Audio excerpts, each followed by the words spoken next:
Salut les goats, j'espère que vous allez bien. On se retrouve aujourd'hui pour une nouvelle vidéo retraçant le parcours de l'artiste ivoirienne José. N'oubliez pas de vous abonner, d'aimer et de partager la vidéo et on se retrouve juste après le générique.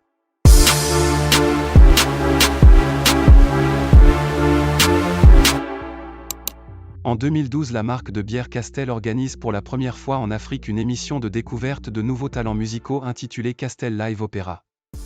Après plusieurs semaines de compétition, la jeune chanteuse José, représentante de la Côte d'Ivoire, finit deuxième du concours mais gagne, grâce à sa voix de mezzo-soprano, le cœur de milliers de téléspectateurs qui la suivaient partout dans le monde. En témoignent ses deux prestations en finale.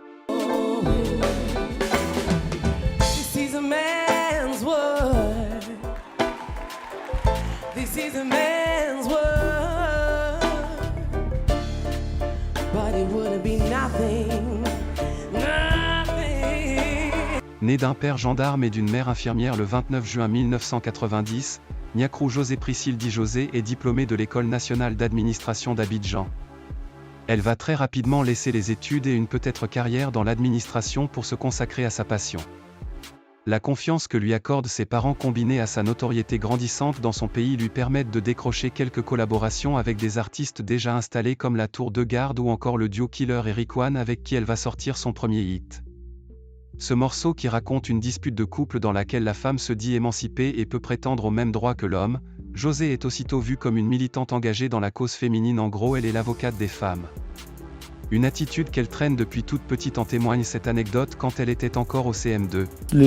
L'instituteur s'est retrouvé en train de débattre, de nous envoyer débattre sur l'égalité entre femmes et hommes. Et je me rappelle que j'étais tellement houleuse que le maître, comme on l'appelle chez nous, il s'est arrêté là pour me regarder comme ça. Il n'était pas d'accord avec tes arguments. Non, mais j'étais trop remontée ce jour-là. Oui. Parce que c'était une histoire de oui, les hommes qui trompent les femmes et tout. Je disais, mais c'était pas normal. Vous savez, tu sais, comme j'ai une grosse voix. Donc ma voix portait dans la classe. Comme ça, lui, il s'est arrêté comme ça pour me regarder. Tu mets une petite fille comme ça. Mais on a ton mari, ton futur mari, il a des problèmes avec toi.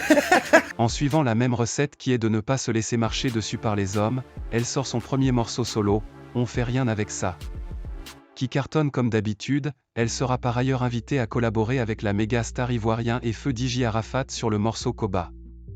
Sur le plan national et dans la sous-région, José a réussi à se créer un public composé de jeunes femmes prêtes à ne pas se laisser faire face aux abus des hommes qui se croient supérieurs au sexe opposé. Elle va changer de dimension suite à la sortie de son tube Diplôme, qui compte à ce jour plus de 58 millions de vues sur YouTube. Ce titre la fera passer de rookie de l'année à l'une des têtes d'affiche de la musique africaine. Dans le but de s'expatrier après s'être mise à la poche le public ivoirien, José s'essaie à la rumba congolaise dans laquelle elle excelle, en sortant un titre entier sous ce registre.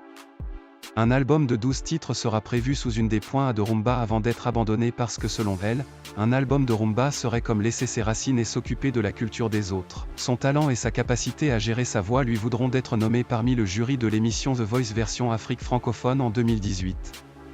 Elle prendra une pause de 2 ans pour travailler sur son premier album studio. La chanteuse balance le clip Mon nom pour ce qui sera son seul et unique morceau solo en 2019, puis l'aube de l'année 2020 Espoir, une véritable hymne à l'encouragement nous est présentée, nous amenant à réfléchir aux vicissitudes de la vie afin de prendre les décisions qu'il faut. Elle en profitera pour dévoiler la tracklist de son album Cocktail, qui sera porté par les titres comme Accéléré, Espoir ou encore Zameulement avec Bonigo, qui sera à la base de la plus grande tendance TikTok en 2021 et reconnu comme étant le morceau de cette même année. José enchaînera avec son deuxième projet l'année suivante, un EP de 5 titres avec l'excellent titre Coup de gueule. Même si cette année ne sera pas prolifique pour elle en sortie musicale, elle sera au moins marquée par son premier concert au Palais de la Culture d'Abidjan. Elle fait son grand retour l'année suivante avec le clip de Je t'ai Kalapa, puis annonce par la suite la sortie prochaine de son troisième et dernier album à ce jour du nom de Vibration Universelle, dans lequel on retrouve encore une fois le son de l'année 2024 Toulès et JEU pour ne citer que ces deux-là. En 12 ans de carrière, José n'a jamais déçu ses fans. C'est peut-être la définition par du faiseur de hits.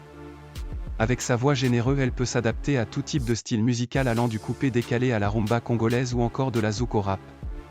En espérant un jour qu'elle se lance à la conquête du marché européen et autres.